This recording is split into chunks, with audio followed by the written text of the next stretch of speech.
I think it's in the purport or in the beginning. Srila Prabhupada said we have to understand Bhagavad Gita the way Arjuna understood it.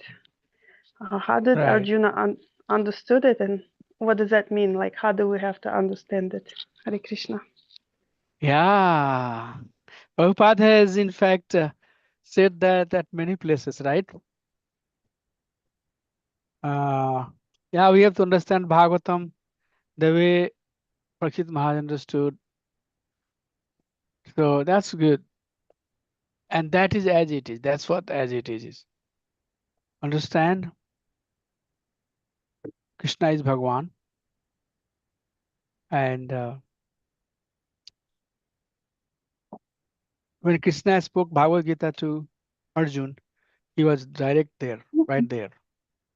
So Arjun completely understood that he is hearing from his Lord. When sometimes we hear Krishna Vacha, there are many meaning given to that statement. Some says that Krishna here is mind and Arjun here is intelligence. Some says that Krishna is guru, Arjun is human being. Some says that Krishna is representing a advanced person who knows the Veda, who has Vedic knowledge, and Arjun refers to ordinary struggling human being. So there are so many interpretations and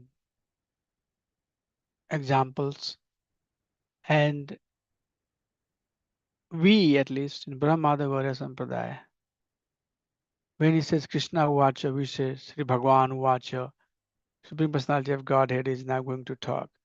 But that's not the mood in other schools of theology. Even in Vedic theology, there are many uh, schools, there are many organizations which are teaching Bhagavad Gita, but they don't understand the same way. I know one of the person, he was not emphasizing Krishna, he was emphasizing Gyan part. And this is from Advaita school. He was saying Nahi Gyanina Sadrisham, there is nothing higher than knowledge.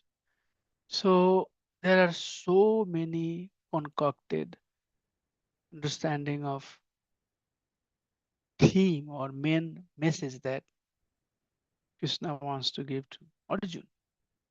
So understanding as Arjun understood means Krishna is Bhagwan, and when Krishna says Aham, he's talking about himself. He's not talking about something that we don't know. Many people think that when Krishna says Aham, means he's talking about Brahman, because he has come from the Brahman. So he is pointing towards him, towards that Brahman. So there are so many misunderstanding, concocted understanding. But we have to understand very simply that Krishna is Supreme Personality of Godhead, Arjuna is his pure devotee, and Bhagavan is talking to his pure devotee and telling him the knowledge. And whatever is our acharyas have given us the explanation, the purport, that's what we have to believe in. That's our real and correct understanding of the subject.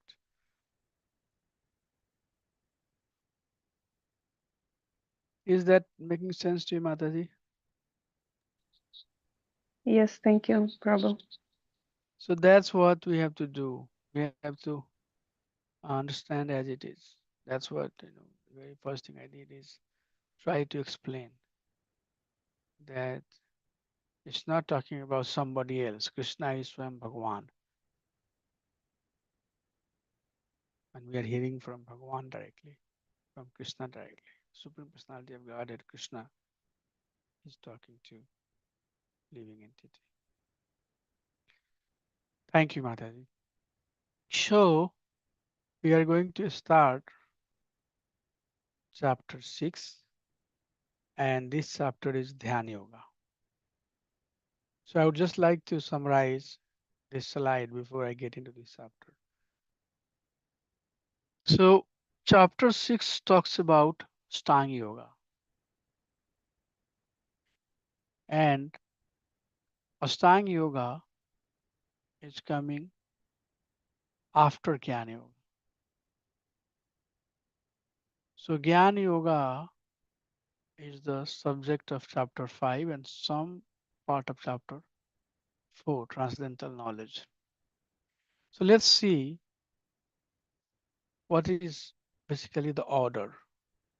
In Karma Kanda, one is acting for sense gratification. In Sakam Karma Yoga, one is acting for sense gratification, but that is higher type of sense gratification, such as heavenly pleasure. So real processes start from this Kam Karma Yoga when one is working for purification.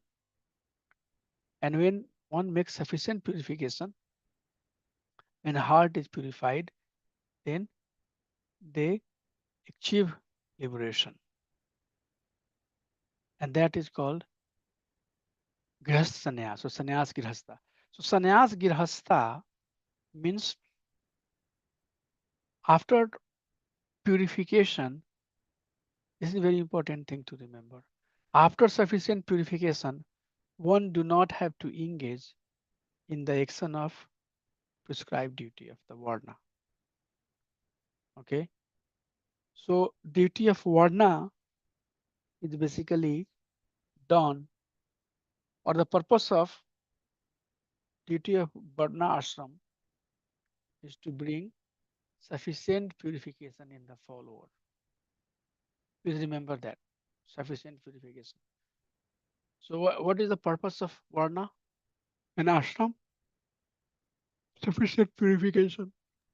And once purification has happened, then devotee is performing the Niskam Karma Yoga, but now he is performing on the platform of knowledge. And that was the detailed subject of chapter 4 and 5. Krishna says that you have to know what is the object of your knowledge. Okay. So this Gyan Yoga is not psychic philosophy that normally people say that you know who you are and then you will merge into Brahman. That is not what we're talking about. This Gyan is basically the knowledge about Supreme Personality of Godhead and how to engage in his devotional service. So in Gyan Yoga, one is acting on the platform of Gyan. And at that stage, he might have some, this is another important point to understand. He might have some activity or some actions that are prescribed and some that are just for Jnana Yoga. So in Jnana Yoga stage, since one has sufficient purification, he is now acting little higher. Okay. And then in Ashtanga Yoga stage, this is another stage. After Jnana Yoga, one is coming to the stage of Ashtanga Yoga. And Ashtanga Yoga, one is completely taking the shelter of different yogas, different limbs of Ashtanga Yoga. Yama, Niyama, Pranayama, Pratyahara, for sake of elevating towards Krishna. So when we look at this term or these terms in context of Krishna consciousness, it has completely different meaning that the meaning normally we know. So Gyan Yoga is still Bhakti Yoga. This is Bhakti Yoga, but in knowledge of Supreme Personality of God. That's how we have to learn. That Mataji was asking, what is the purpose of we learning? We should not think that this Gyan Yoga is separate from the Bhakti Yoga. No, for Bhakti also we need to have some knowledge. Whose Bhakti you wanna do? Krishna. Why? Why Krishna's bhakti? Why not somebody else bhakti? So all of that we learn here through Gyan. And then in Astang Yoga, now we are going to focus on Supreme Person in his Paramatma form by taking multiple asanas, limbs. So that is also in one sense Bhakti Yoga, but here you are not directly following the limbs of Bhakti. So limbs of Bhakti are 64, 64 Angas of Bhakti, and that is the subject of Bhakti Rasamrita Sindhu. But normally, in a very generic way, we say Sravanam, Kirtanam, Vishnu Smaranam, Pad Sevanam, Archanam, Bandhanam, Dasam, Sakhyam, Atma Nivedanam. Those nine are basically essential, and those nines have other branches.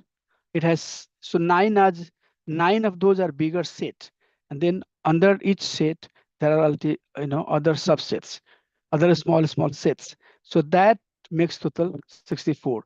So what is difference between everything else versus Bhakti Yoga? In Bhakti Yoga, please remember that, and that's we'll start from chapter 7. In Bhakti Yoga, one is purely engaged in performing the devotional service, like associating with devotee, reading Bhagavatam, deity worship. Deity worship is one example, chanting name of Krishna. Okay, but at Astang Yoga, you are taking the asanas and you are meditating on Krishna, but you are not chanting the name of Krishna. Chanting is not there, arti is not there, association of the sadhu is not there. There might be some, but it's not considered as a principal anga of the bhakti. In the Gyan Yoga, you know now that you have to do devotional service of Krishna, but you are not chanting. Okay, so this is how we differentiate. This is how we differentiate from the Bhakti Yoga. We can start very much acting as a devotee. Krishna will say that now you have to act as a devotee. You know all of these things. But what are the challenges? Gyan Yoga, challenge with Gyan Yoga is that by pursuing this path, the human being becomes so much in knowledge that they think that I have now become the God and they merge into Brahman. So that's the problem with Gyan Yoga. With Astang Yoga, the problem is that is very difficult, very tough, very tough to do. So you'll say, why not we do Astanga Yoga? No, it's not doable. It's not easy path. And that's the message we'll carry on in this chapter, that Astanga Yoga is not easy. So here is another way to look at it. We have done Niskam Karma Yoga. Through Niskam Karma Yoga, we have made sufficient purification, and we have come to the stage of Niskam Karma Yoga in a very advanced stage. And we can continue cultivating our Gyan. So this is basically chapter 4. Okay. And we have advanced, we have knowledge about Krishna since we have completed chapter 4, transcendental knowledge. And we are trying to give up prescribed duty and trying to focus more on this advanced stage. This is advanced stage of Gyan Yoga. Then we are talking about chapter 5. And chapter 6, we are the advanced stages of Gyan Yogi. So Gyan Yogi, here is how we have to understand. Gyan Yoga has three advanced stages, three stages. One stage where you still have to take the Varnashram Dharma. Still the action is coming from your Varna. So Sudra will act as Sudra and Brahmin will act as Brahmin. Okay. But the knowledge is that Krishna is the Supreme Personality of Godhead. The second one, which was subject of chapter 4 and 5, there you have the knowledge, you have made sufficient purification, but now you are not acting on Varna and Ashram. Rather, you are cultivating the angas or limbs of knowledge, Sankhya philosophy, meditating on supreme personality of Godhead and knowing about Lord, but you are not chanting, not dancing, not eating prasadam. Okay, and here you are taking shelter of different asana. So this is asana. This is giving up the prescribed duty, and the very top one is still taking the support of Varnashram, but you are sufficiently purified. Okay, so that's how it is. All of these stages are stages of Jnana Yoga. So, in one sense, you can say that Ashtanga Yoga is the advanced stage of Jnana Yoga. Let's put it that way. Let's make a note. Ashtanga Yoga is the advanced stage of Jnana Yoga. In Jnana Yoga, one will merge to Brahman. In Ashtanga Yoga, one will merge to Paramatma. Okay, Bhagwan is not yet here. So Brahmeti, Parameti, Bhagwaneti Sabdate. Okay, so in Ashtanga Yoga, the highest goal is Paramatma only, not the Bhagwan. In Jnana Yoga, highest stage is Brahman. The very first stage that you are seeing here on the top, that is the stage where you are preparing yourself. And from here, the very first stage, while you are Niskam Karma Yogi, very purified, you can take the path of Jnana or Ashtanga Yoga, or you can take the path of Bhakti.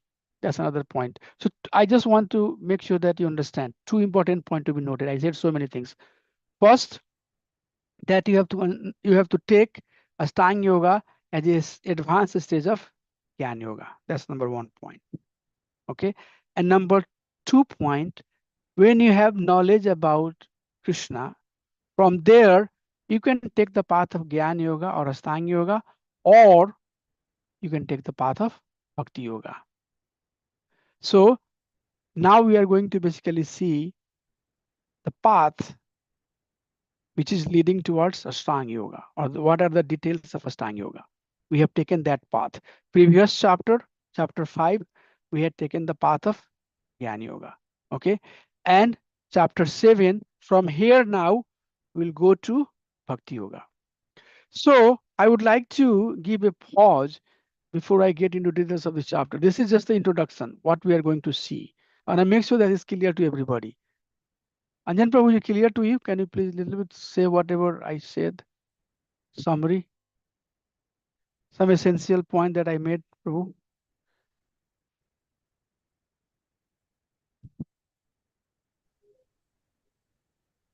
Anjan Hare Prabhu, are you Krishna not? Yeah, Prabhuji. हरे कृष्ण प्रभु जी धन्यवाद प्रणाम Just 2 point. I don't want to hear too many. Just say whatever you understood clearly. But Prabhu, I understood that from Jnana Yoga stage, we can take the stage of pure Jnana Yoga or Ashtanga Yoga at the advanced stage, or from this stage, when we have knowledge about Krishna, which is advanced stage of Niskam Karma Yogi type 2, we can take the path of Bhakti. That's all I want to hear. So please tell me.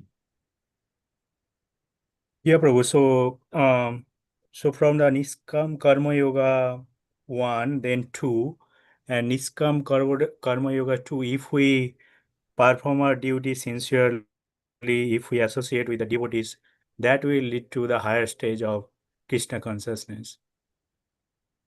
Yeah. Yes. Yes. So now, what is Niskam Karma Yoga? Very simple. I want to keep it very simple so that you understand what you have studied so far. Niskam Karma Yoga is simply that you are not attached to the fruits of the action. Any action that you are doing, you are not attached to the fruits of it. You are not doing for your benefit. Okay, you are doing for something higher. Now, that something higher could be for Brahman, that something higher could be for Paramatma. So these are also higher stages, elevated stages. You should not think that these are the lower stages, because you have come to the Niskam Karma Yoga, where you are acting without any desire. But that action can be also Bhakti Yoga. If you, from here you can go to the Bhakti Yoga and act for Krishna. Okay, so that's how you have to see. Don't think that when we get to the Gyan Yoga, the Niskam Yoga part is gone. No, all of these, that's why I have this slide. All of these is basically built on the foundation of Niskam Karma Yoga. So if you look at this slide here, Niskam Karma Yoga type 2 leads to Gyan Yoga. And when you have sufficient knowledge, when you advance the stage of knowledge, you go to Ashtanga Yoga. But from here, Niskam Karma Yoga type 2, from here, you can even come to direct Bhakti Yoga. Okay. So from Niskam Yoga to Gyan Yoga to Ashtanga Yoga, that is one path, or from Niskam Yoga type 2 to a straight Bhakti Yoga.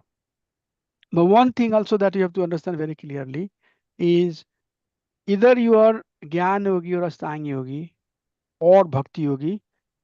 What is the purpose of Niskam Karma Yoga?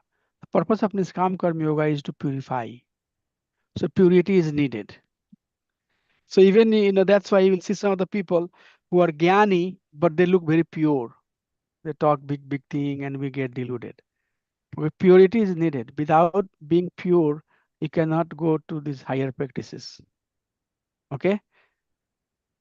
So I make sure that this is clear to everybody.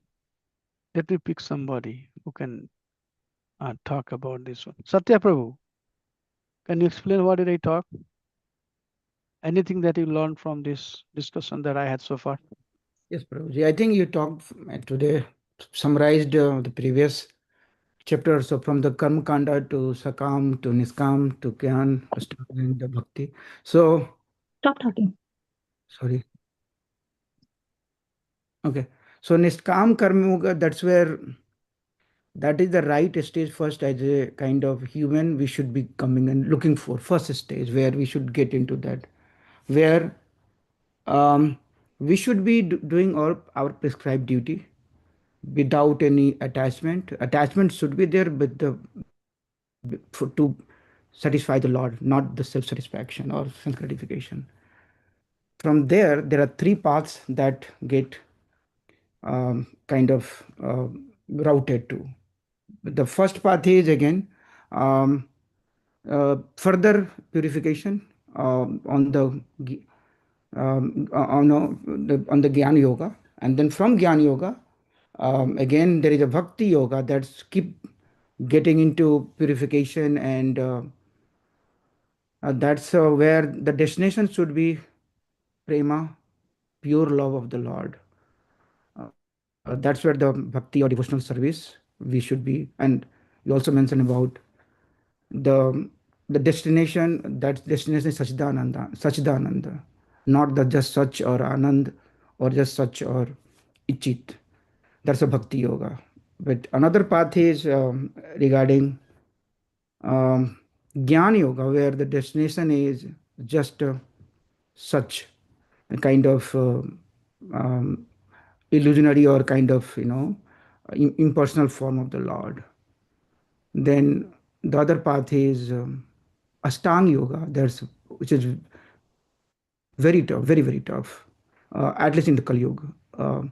Yes, there could be some yogi who can get into there, but there's a very, very difficult path, and there is destination is such and cheat, like Samvit and Sandhini, potency of the Lord. That's what the Prabhuji I learned.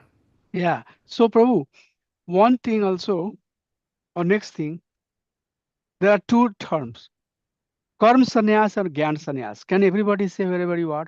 Karm Sannyas and Gyan Sannyas. Karm Karma means sannyas. renouncing the action, Karma and Gyan sannyas. Sannyas means renouncing the knowledge.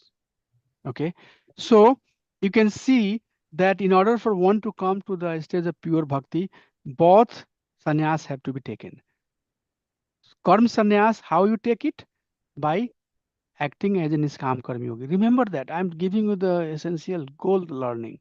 How you take the karma sannyas? Karma sannyas here not literally mean that you leave the house, you leave your family. Not like that. Karma sannyas means you are not adhere to the fruits of your action. Okay. And then from here, you have done with the karma sannyas.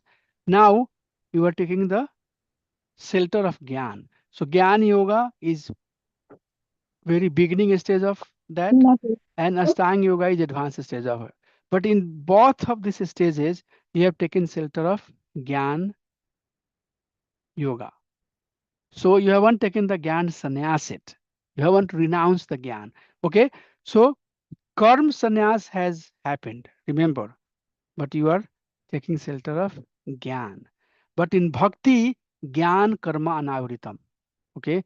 But in Bhakti, you are not taking the shelter of Karma. You are not taking the shelter of Jnana.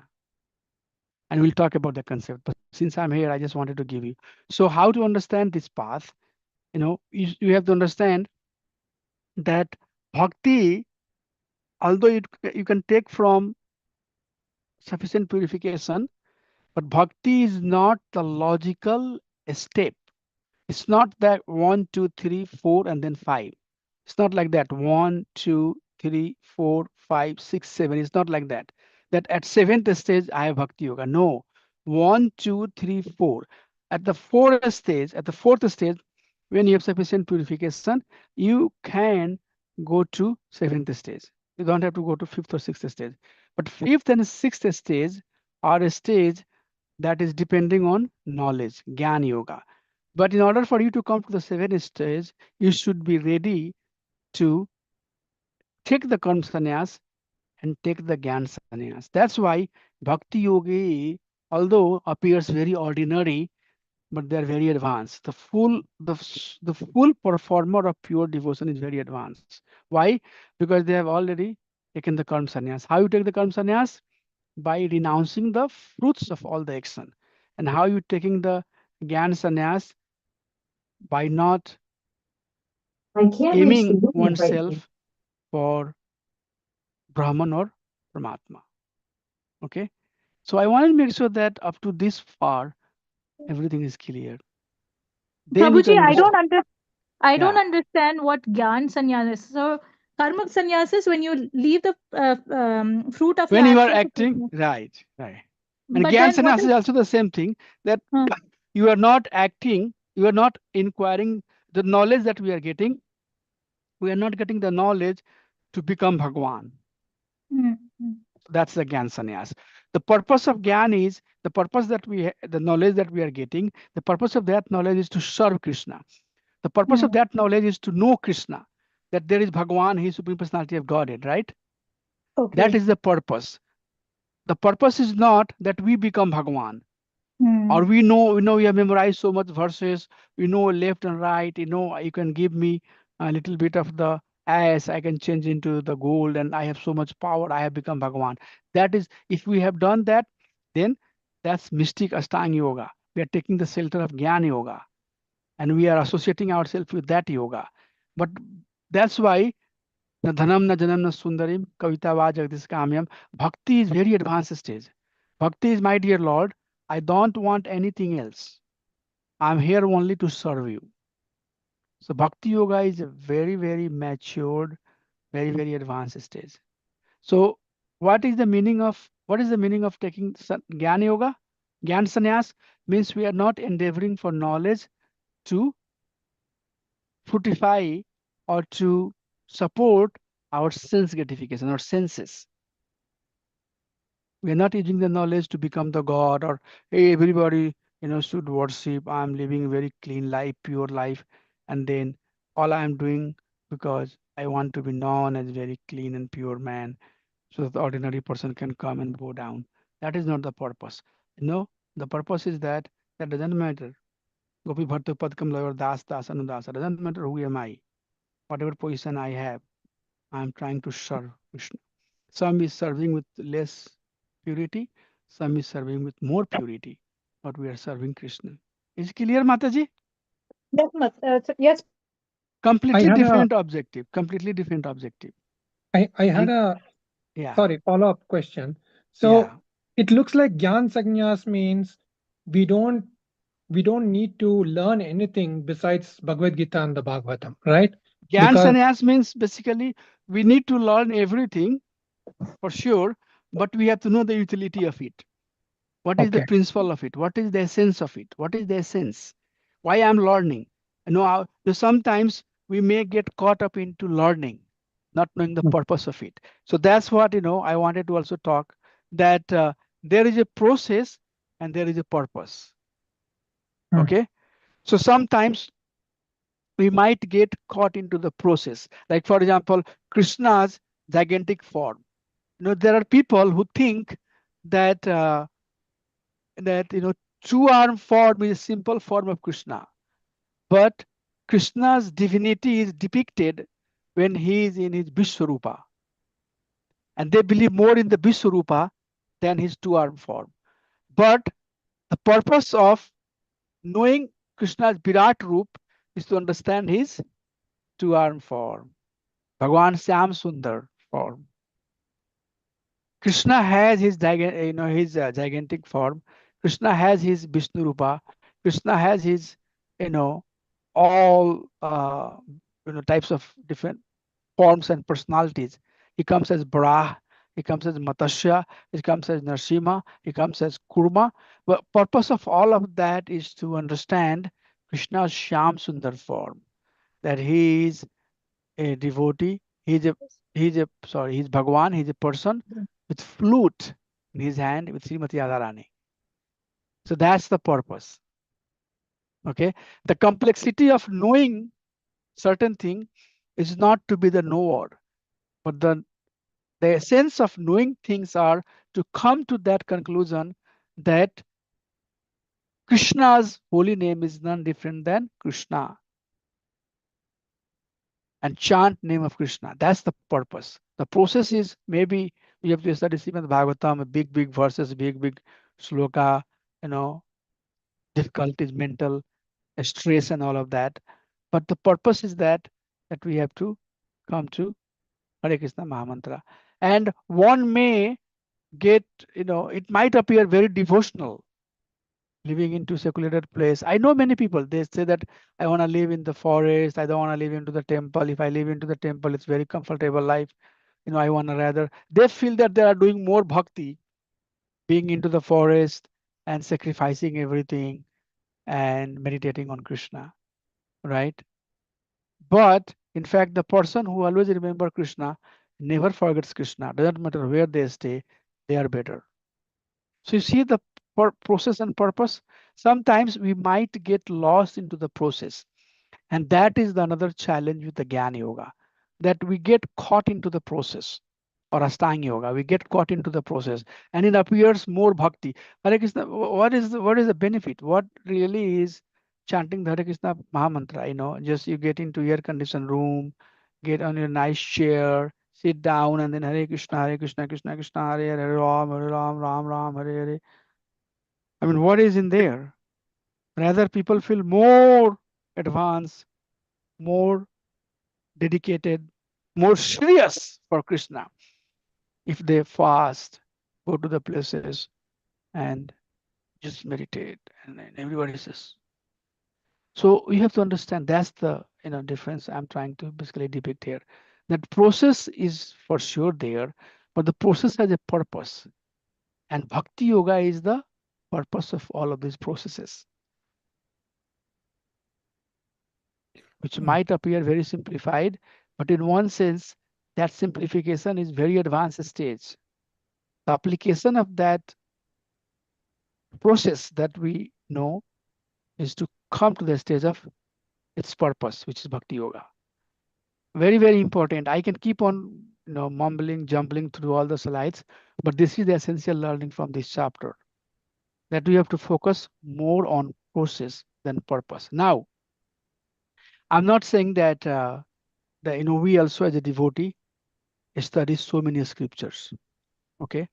And I can tell you that I studied so many Upanishads, Mundaka Upanishad, Kena Upanishad, all of those Upanishads I studied. And I would not find anything different. because I had studied Bhagavad Gita. So when I studied the Upanishad, it tells a story, it gives a lot of background, and I'll go through all of that 3 4 days. And then finally, when I get to the end of it, it's same thing that appears to be known or appears to be heard.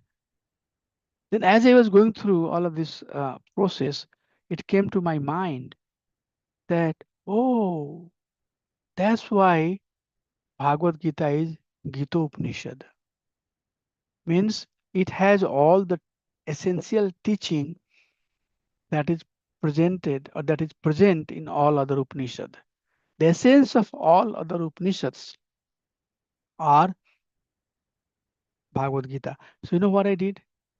I right away decided that I should focus more on Bhagavad Gita because I can keep on studying all of these books and I find out that there is same uh, thing I'm getting. And if you like, I can share my screen. I can show you how many Upanishads I have. Okay, so let me just tell you. I had studied Shvetaswara Upanishad, Katha Upanishad, Kena Upanishad, Prasanna Upanishad, Ishopanishad, all of these Upanishads, Mondaka Upanishad, I have here, you know, that I studied. I started studying these, but I know I stopped. I need to stop Katha Upanishad. I have here. All of these I did not find much. I have so many books that that I read. I don't wanna basically tell you that um, that I read a lot, but I do, and I did not find much difference. I found the same thing. Krishna says in Bhagavad Gita. Yeah. So to me, it appeared very familiar. But somebody who has not studied Bhagavad Gita, they might learn the entire Katha Upanishad and come to the one conclusion that says that uh, Manmanabha Madhbhakta Madhya Jivanavaskuru, devotional service to Supreme Personality of Godhead. And that's what in fact Katha Upanishad is. Nachiketa is talking to uh, the death personified Yamaraj, and Yamaraj is finally teaching him that from Bhagavan is Sri Krishna. So that you can get from Bhagavad Gita. Why you have to study the entire narration of Katha Upanishad? So that's what I'm trying to say. That you can adhere to the purpose, or you can get lost in the process. It's totally up to you. Okay. So in this chapter, Krishna is telling us that, hey Arjun, I know, but it's better to focus on purpose. And we are studying Srimad Bhagavatam. And in Srimad Bhagavatam, in the very beginning, sages are asking questions to Sutta Goswami. The sages of Naimisharanya, they are asking questions to Sutta Goswami. 6 questions they ask. And the first one they ask, what is the ultimate good for human being? And what is the essence of all the scripture? What is the essence? See, what exactly we extract by studying all the scripture? Self-realization. Sukadeva Goswami said, Bhakti. Thus, the essence of all the scripture is Bhakti, and the ultimate goal for all the human being is Bhakti. They will be supersiddhi, they will be super happy only when they are engaged in devotional service. And all the Veda, all the scriptures are teaching essentially that one should engage in devotional service. So we can study all the scripture, keep on studying to come to the conclusion. And finally we find out, and that's what Jnana Yogi does. They go into the Jnana, they go into the Ashtanga Yoga, everything they do. And then when they make sufficient advancement, now they understand. And Krishna will answer that part. You will see that. What is the destination of the unsuccessful yogi? In that section, we'll talk about it. Then they come to realize that now I can engage into Bhakti Yoga. Human mind is like that, okay? Straight, if somebody will give you very precious, important thing, you would feel that this is less precious. And go for something that is not precious, and then explore yourself and find out, oh, what already I had was very precious. I did not know at that time. Now I went through so many shops, and everybody told me that diamond is more precious than tin and aluminum and silver and all of that, and gold and everything else. So bhakti is like that.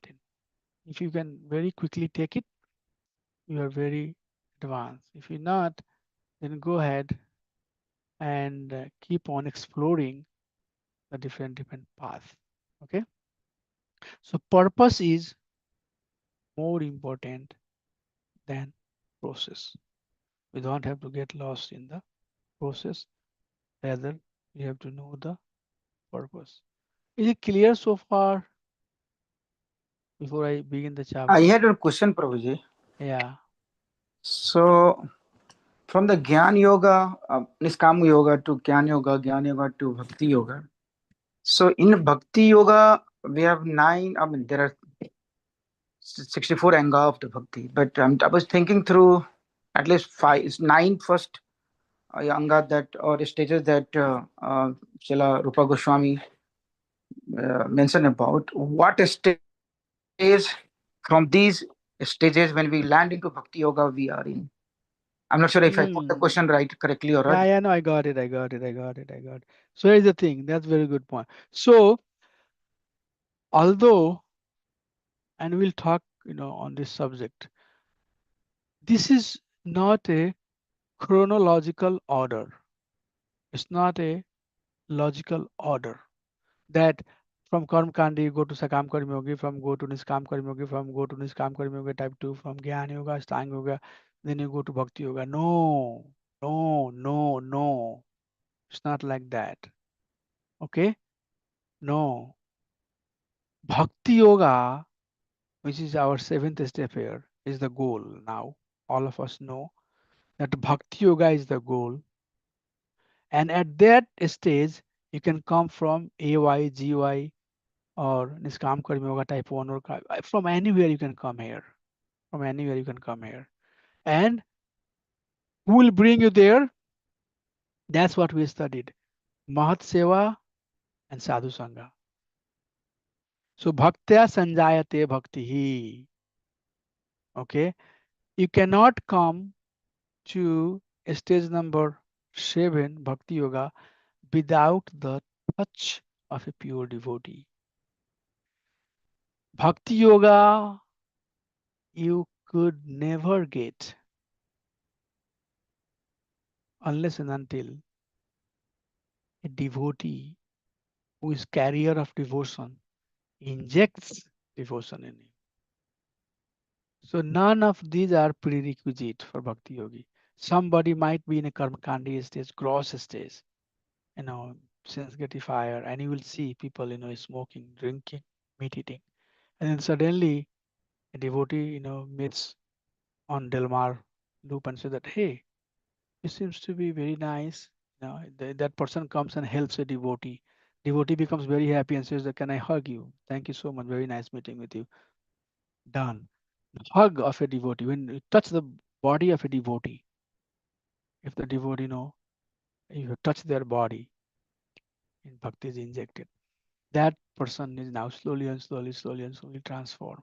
So at any stage you can be. Okay. But that's why sometimes being in the stage of Gyan Yoga and Astanga Yoga could be detrimental also. Okay, Krishna says Maya Prita Gyanam. There are 4 types of people who doesn't come to Krishna. So sometimes you have so much knowledge that you start criticizing Bhakti Yoga and Bhakta. Okay, sometimes being part of some other religious movement, art of living and this living and that living, and they criticize devotee of Krishna. This is not good, very bad. They forget that they will get bhakti only by their mercy. Okay, so you have to understand the broader picture of it. Bhakti does not have any prerequisite. ब्रह्मांड भरमित्ते कौन भाग्यवान जीव गुरु कृष्णा प्रसाद पाए भक्ति लाता बीज. Anjan Prabhu, are you there? Yes, Prabhuji, Hare Krishna. Give the meaning of this. ब्रह्मांड भरमित्ते कौन भाग्यवान जीव गुरु कृष्णा प्रसाद पाए भक्ति लाता बीज. Give the meaning. Prabhuji, say it again, please. ब्रह्मांड भरमित्ते, this is Bangla. Prabhupada has quoted thousands times. ब्रह्मांड भरमित्ते कोनो भाग्यवान जीव Guru Krishna Prasad Pai Bhakti Bhakti Lata Lata. Bij. Yeah, Mahaprabhu taught this to Yeah. Sanatana Goswami. What does I it know mean? the second line. Guru Okay. Krishna Prasade Pai Bhakti Lata Bij. Brahmand means in this universe. Brahmite means to wander. So living entity are taking birth after birth, sometimes Indian, sometimes American, sometimes, uh, uh, Japanese, Chinese, Asian, sometimes lion, sometimes cat, sometimes dog, sometimes this, sometimes that. This is called Brahman. Okay. Brahman of the soul is going through this 8.4 million species of life moving around. Okay. But without the mercy of Guru and Krishna, which means devotee, one cannot get the seed of devotion. That's the meaning of this verse. Keep on moving around. Bhakti is not somebody's birthright, not somebody's heritage. I am born in this family, I am born in this family, I'll be pure devotee. No. A devotee who has devotion can inject devotion to you. Always the example of Srila Prabhupada. Pure devotee came to North America. Time came, Krishna helped him. Whoever he taught, they all became devotee. So devotee can, how many of these hippies were Gyan Yogi, Astang Yogi, Niskam Karma Yogi? They didn't know anything. But all they did is that next day they cleaned their save, they had Sikha, took the Mridanga, and go on the street and I started doing book distribution and I started acting under the guidance of Srila Prabhupada. And they all became powerful, powerful devotee. So please know, this is a very important point that I would like to mention, that your bhakti is not depending on you. Your bhakti is depending on the mercy of bhakta. If they are happy, if they want to inject devotion in you, they can. If they are not, then you'll keep on trying. So there is no prerequisite, Prabhu, okay? Anyway, so in this chapter, first 9 verses talks about how to advance in Astanga Yoga, because we have to advance, right? That's what we are doing, right? We are advancing towards understanding of Astanga Yoga. And then what are different stages, like 9 stages, that 7 stages that we say, 8 stages. So we are going to basically go through those stages in Astanga Yoga, how you do. Okay. And doesn't matter what practice you do, it's very, very important that you control your mind. And that's the trick. Visaya Binivartate Niharasya Dehinam. That's the trick. Since there is not sufficiently purification, controlling mind is very hard.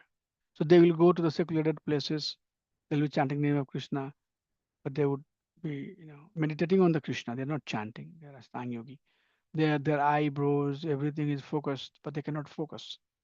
If they bring everything together, 3 and 4 minutes they will try to have.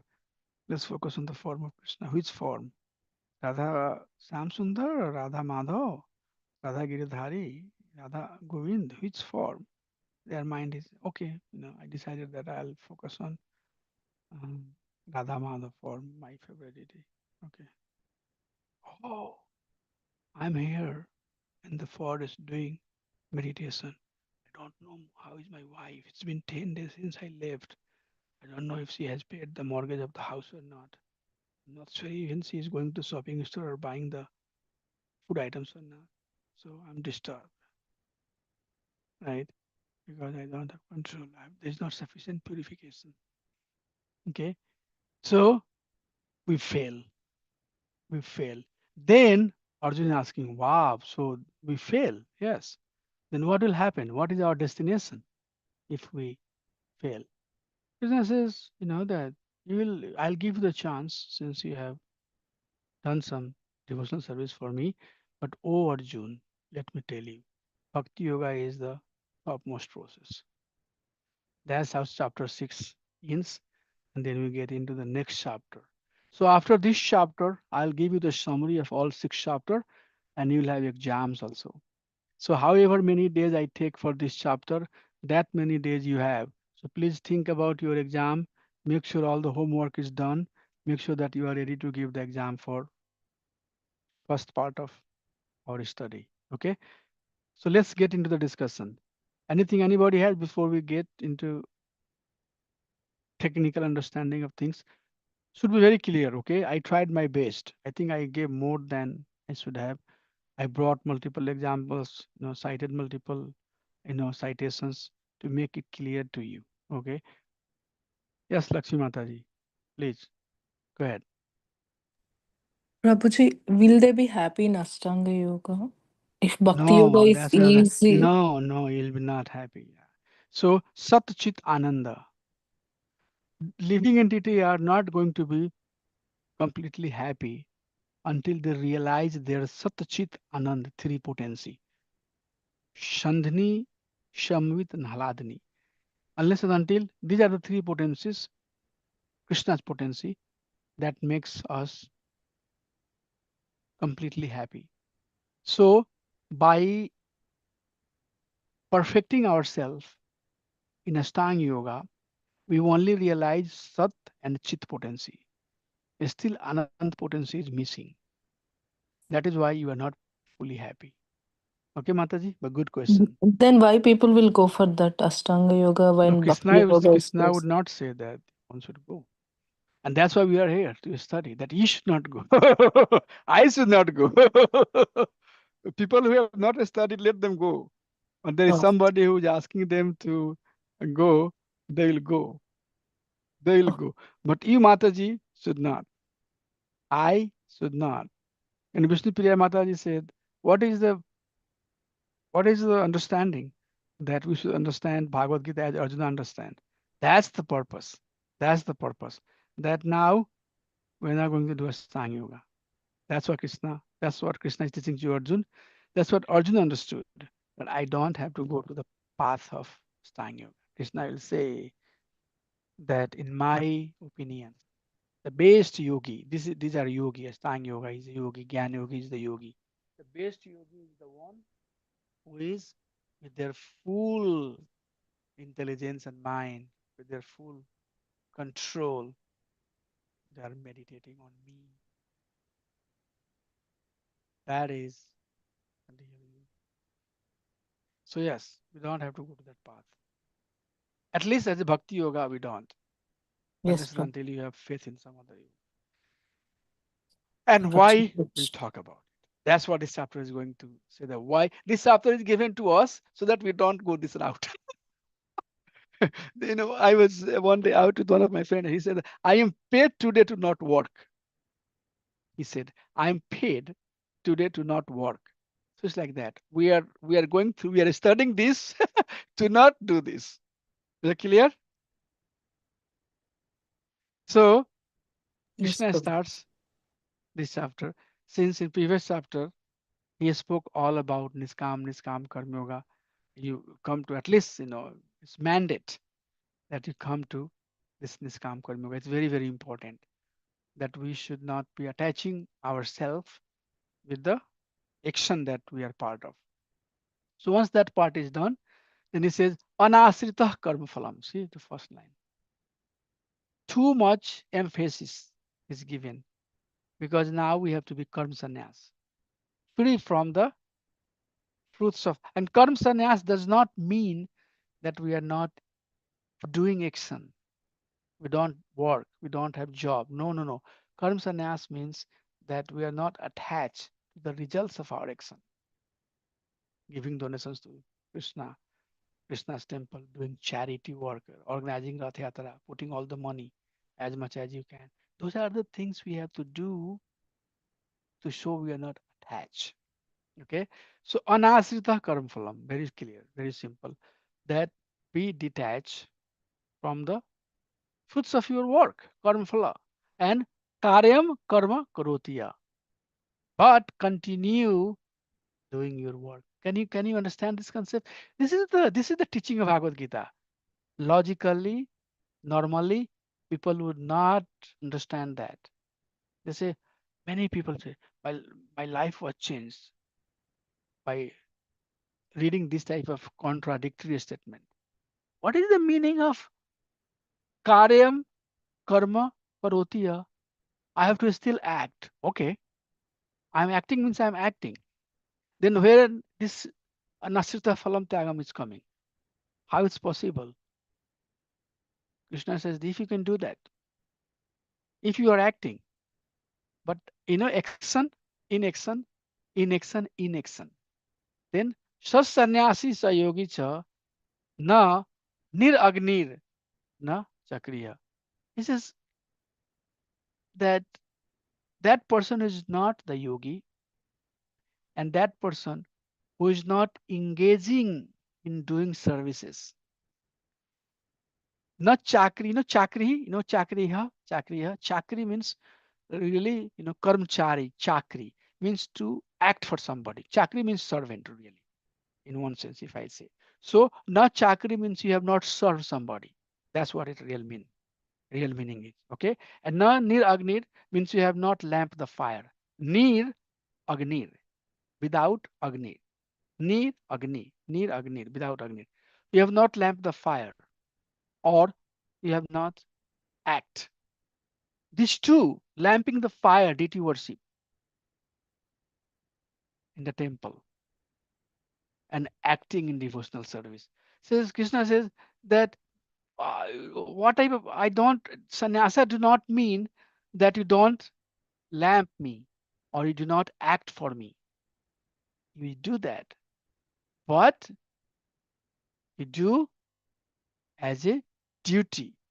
This is heavy, very heavy for ordinarily people to understand that part. No, very heavy. That's why we give them Bhagavad Gita. Please read Bhagavad Gita. They will come back and forth and slowly they'll understand. You know.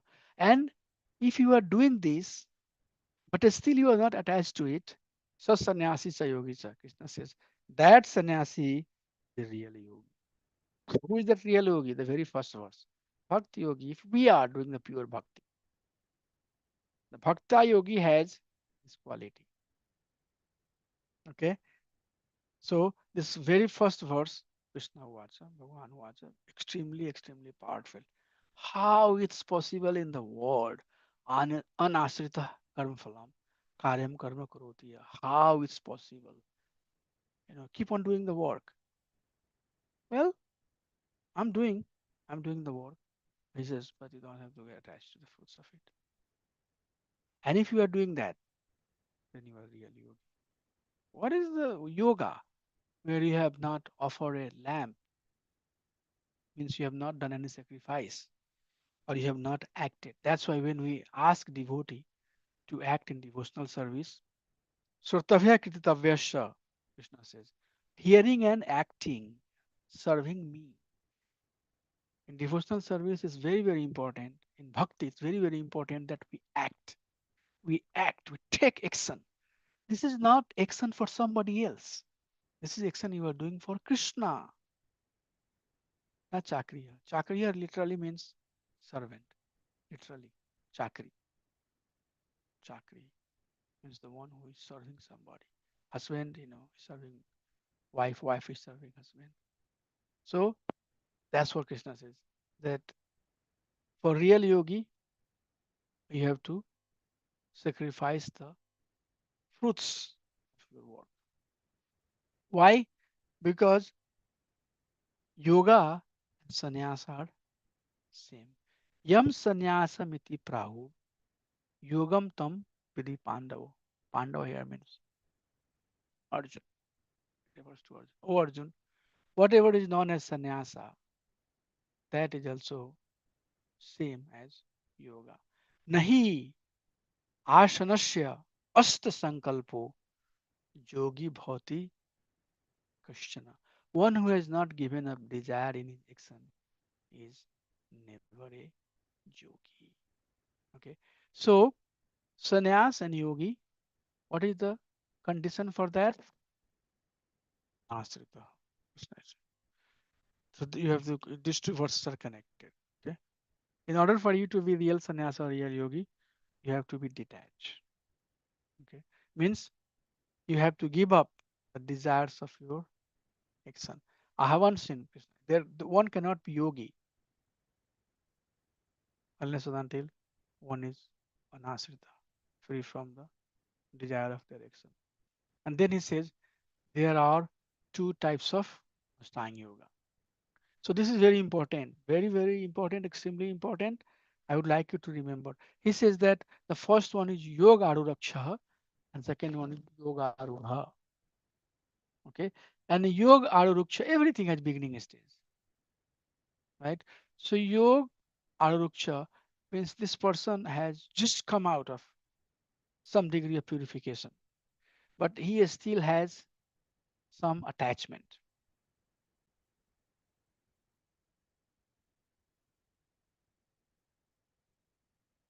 So he still has some attachment, and now he has to remove that attachment. And after removing that attachment, he comes to advanced stage, which is completely purified and completely detached. So that's how it's being said here. So these two stages you have to remember: yoga aruruksha and yoga arudha. Yoga aruruksha, the beginning stage, and yoga arudha, the advanced stage. But when a person has no attachment to the sense object or to the actions to attain them, having renounced all desires, is called yoga arudha, one who has attained study meditation. So this is the further definition of what is yoga arudha stage. Then the 8 angas of Ashtanga yoga is given. And I'm not going to basically go through the meaning of everything right now because these are technical terms, and I will slowly and slowly build on this one. But these 8 angas of Ashtanga yoga, I would like to request you to listen it very carefully, can also be used in Bhakti yoga. So the advancement in Krishna consciousness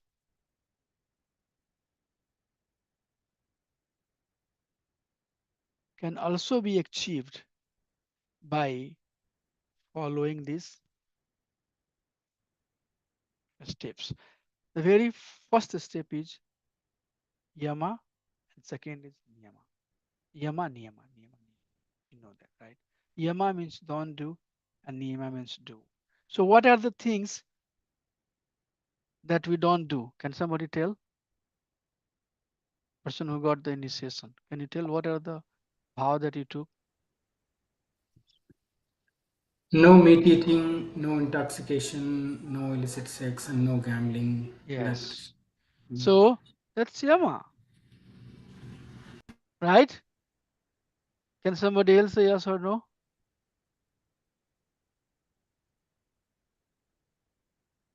Please. I'm not Yes, hearing Prabhu. anything. Hare Krishna. Yes, Prabhu. Yes, Prabhuji. Those are the ones we should not do. Yes. Okay. And then we have to do niyama. What we have to do? Anybody knows what we have to do? 16 rounds of chanting.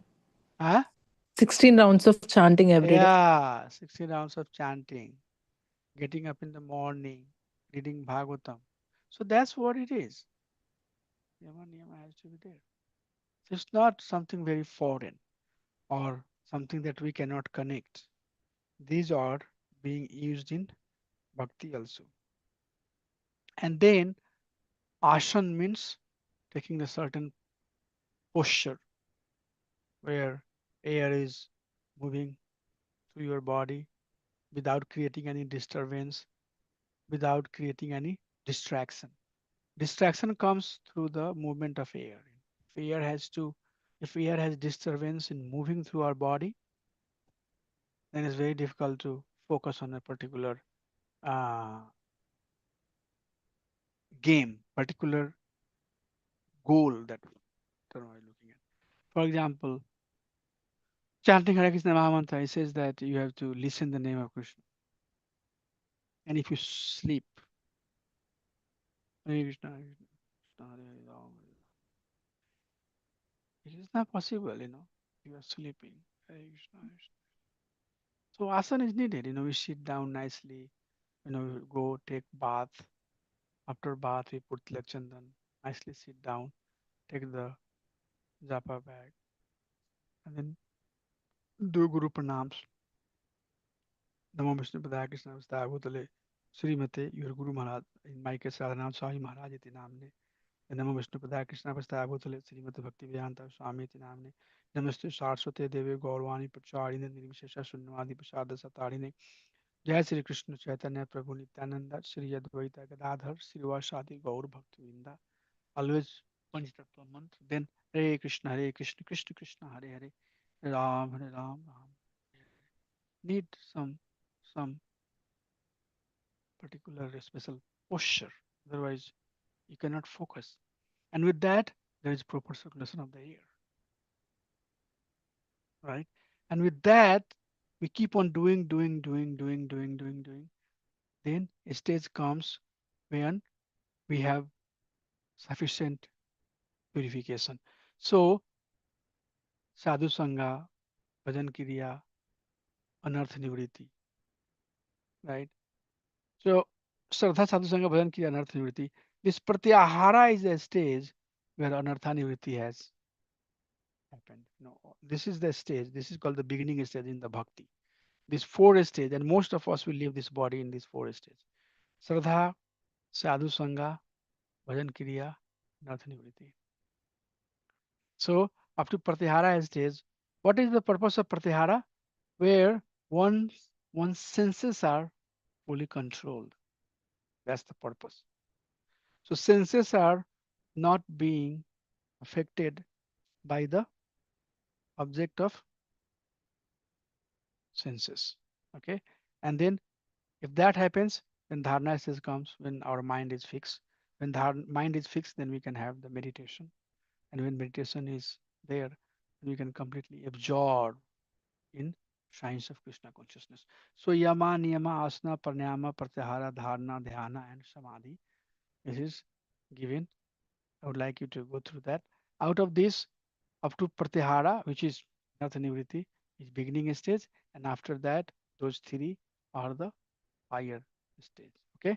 So that I would like to give a pause. I didn't know that it's already 12:40, and I think I should let you go because you have some other things to do. But I'll be happy to answer if anybody has any questions, any realization, anything that they would like to ask or discuss. I have time. If you have something to do, you can leave. That's fine. If you like to ask something, I'll be more than happy to help you understand whatever understanding I have. Yes, Prabhuji, Gautam Prabhu. Prabhuji, earlier on you mentioned that Ananda does not come if you do not practice bhakti, right? The happiness is due to our association with the material modes, right? Material things. So even people in Jnana Yoga or uh, But happiness is not from being either with the material modes, right? yeah.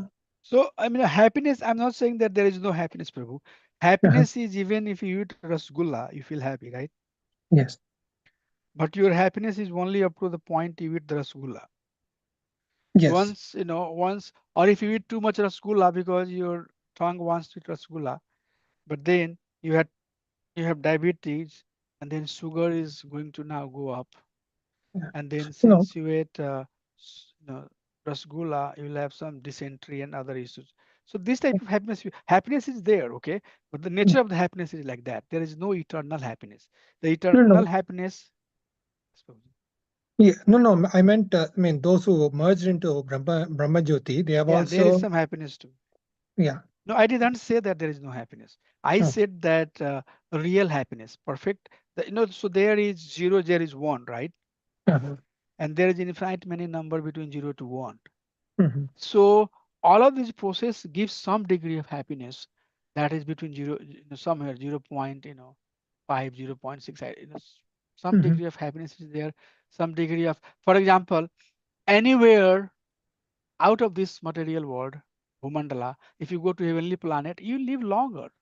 You live 10 times longer than the age that you have here. But after, it's relatively, there is some eternity. You have gone to the heavenly planet, for sure you have some knowledge. You are there with the demigods, for sure you have some happiness. But then again, this whole thing is only for 10 times longer than what you have on this material world. But after 10 times, you again come back and start from zero, like that. Yeah. So, so the living entity, maybe they they reside somewhere longer, but it's not eternal. That's the Right. point. Yeah. Brahman Jyoti is considered suicide. Why? Because you have worked very hard, very very hard, and you go to Brahman Jyoti. And then if you go to Brahman Jyoti, now you have merged into the effulgence of Krishna, and there your life will be too long, too long. But what happening with that you are missing the opportunity of devotion. You know, it's been said that next 10 years the window of a spiritual world will be wide open, because this is Sandhya time. Still Kali Yuga has not come according to mathematical numerology of Veda. Kali Yuga has, although we say Kali Yuga, Kali Yuga, but Kali Yuga has not yet proceeded. Kali Yuga has, for sure, Kali Yuga has not yet come. I mean, it has started, but not yet come. So until Kali Yuga, the dark dense Kali Yuga comes, by chanting the name of Mandasumanda Matoya Mand Bhagu Padrato, we are so disturbed. We are so much under anxiety. We have so many things to do. Still, we are taking some time and saying Hare Krishna, Krishna Krishna, Hare Hare. I'm going to do that. Ram, Hare Ram, Ram, Ram, Hare. Krishna will give a huge credit for that. Huge credit for that. Because with all of disturbance, all of anxiety, all of mental stress, it took some time to do something for me. It took some time to come to my temple, associated with my devotee. I'll say, full credit. So even if we have not perfected ourselves, we'll go back to Krishna. But the person who are stuck now in Brahman Jyoti, what will happen to them? There they will be, I don't know, maybe until the whole life of Brahma. No, I mean, in fact, Brahman Jyoti never get distracted. So uh, I also don't know how long you will have to stay. Asankhya, what she says. The destruction happens only up to Karodakshai Vishnu. The Brahman Jyoti is even beyond Karodakshai Vishnu. So then you are not with Krishna, not with devotee, you are just like hanging, like Trisanku, not in the sky, not in the heaven, somewhere. Yes, not on the earth, not in the heaven, somewhere in the sky. That type of situation. So that's what we are talking. That living entity does not get the real happiness, but do they get some happiness? Oh my gosh, yeah, yeah. They definitely have some happiness. They definitely enjoy all of that. Yeah. Thanks, Prabhu. That clarifies. Thank you. Anything else? Prabhuji, just a technical question. Not, I mean, based on the Bhagavad Gita. I didn't.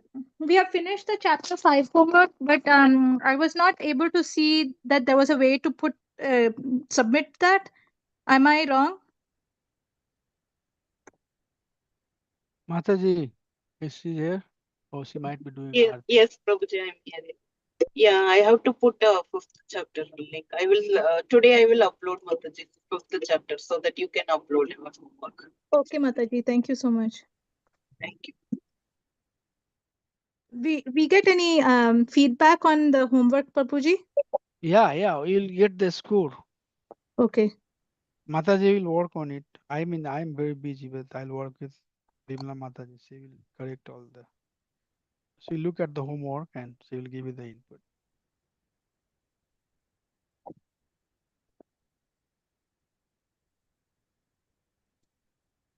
The most important is you keep on coming for the classes, do the homework, and give the exam. Okay, so that you can get to the certificate. Anything else?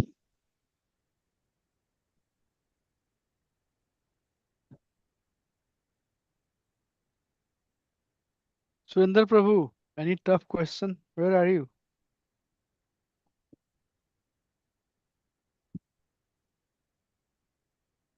Hare Krishna, Prabhu. Hari bol. Hare Bol, Hare Bol. No questions, Prabhu. I think, once we get into deeper into sixth chapter, it's very delicate subject, as you mentioned. Yeah.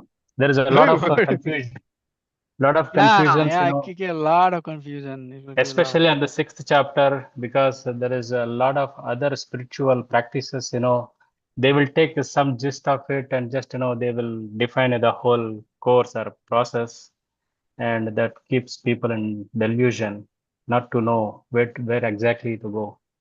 I think your explanation about karma sannyasa and gnana sannyasa is really, really helpful for us to stay grounded and, be sincere about where we are. Because Yeah. we all know, the life is very short, and to read all the, as you mentioned, to read all the scriptures, and finally the extract is Bhagavad Gita. The foundation is Prabhu will be that. very difficult. Yeah. Yeah. Oof. Yeah, Yes. one thing I just want to share, Prabhu, that to all devotees here, Yeah. there are many scriptures, which is available. Vyasudev himself, he wrote a lot of them, and all the elevated. So, without discounting and without any offensive to all of them, but Bhagavad Gita is the only one scripture where we perform the Gita Jayanti. There is no other scripture where we will perform a Jayanti. So, because it has come directly from Krishna, so is the importance Wow. of Bhagavad Gita. So I just want to Yeah. share that, Prabhu. Yeah. Very good point. Prabhu, driving has become very easy. You know why? Because of the GPS on the phone. Put the address. You don't know, it will take you. Right? It will take you. I mean, I Yeah. remember when I came in 2000, I would print everything on MapQuest. I'll follow exactly. One person is reading, take right on this exit. And if I miss that exit, I come back again and then start from there. There was nothing. Once you miss, then how to, I mean, all the printing is gone, right? So to make it work, we'll take turn and then come back again and then go from the same exit. But right now, what happens? Anywhere you are, your phone will adjust it. So that now you are at this street. So from here, you have to go like that. From here, you have to go like that. From here, like that. And then you can get to the destination. But what is helping is somebody who knows the destination. Coming out good, no? Somebody who knows and that's what is Guru Shastan Sadhu does. They know the destination. So following a bona fide, first bona fide term is very simply being used, but finding a bona fide sampradaya, disciplic succession, is very, very important. And then following their teaching, follow their teaching. Shraddha Sabd Vishwas, with full faith and with continuity, nityam, every day. It will lead to the goal. It will lead to the goal. We don't know. So that's what it is. So being open to listen others' opinion, don't reject, based upon whatever understanding I have. I know I go to somebody and they start talking too much about Gyan Yoga. I know that this person has studied a lot about Gyan Yoga. He's talking about Gyan Yoga. But then what is his root, where he is coming from, whose message he's teaching, what is the source of the original teaching coming from. And then, if I don't see those connections, I don't see that there is proper disciplic succession, then that teaching you cannot trust. That teaching you cannot make your life and soul and sacrifice your whole life. And at the end, Swalpamapi dharmasya trayato mate vayat. Krishna will save you because you have done some bhakti, but not lead to the ultimate goal. So that's what it is. I understand, it's very confusing. There are so many processes out there, and all of them looks bona fide and this and that. But thank you, Prabhuji. Hare Krishna. Thank you, Sundar Prabhu. Dandavat pranams to everybody. I'll see you next Hare Krishna, Saturday. Please Prabhuji. keep on coming. Hare Krishna, Prabhuji. Don't worry, Hare Bol. Please Hare work Krishna, on Hare your Krishna, homework. Prabhu. Please, be Dandavat ready for pranams. your Hare exam. Okay, Krishna. Dandavat. Please be ready for your exam. Hare Krishna Prabhu. We have to give the exam, Hare Prabhuji. Krishna Okay. Prabhu. Dandavat. Thank Hare you. Krishna. Krishna Hare Prabhuji, Krishna. Dandavat. Dandavad Hare Prabhuji, Krishna. is the exam a written exam, oral exam? How does that go? Written exam. Once I'm done with chapter 6, then I'll maybe go through those presentation.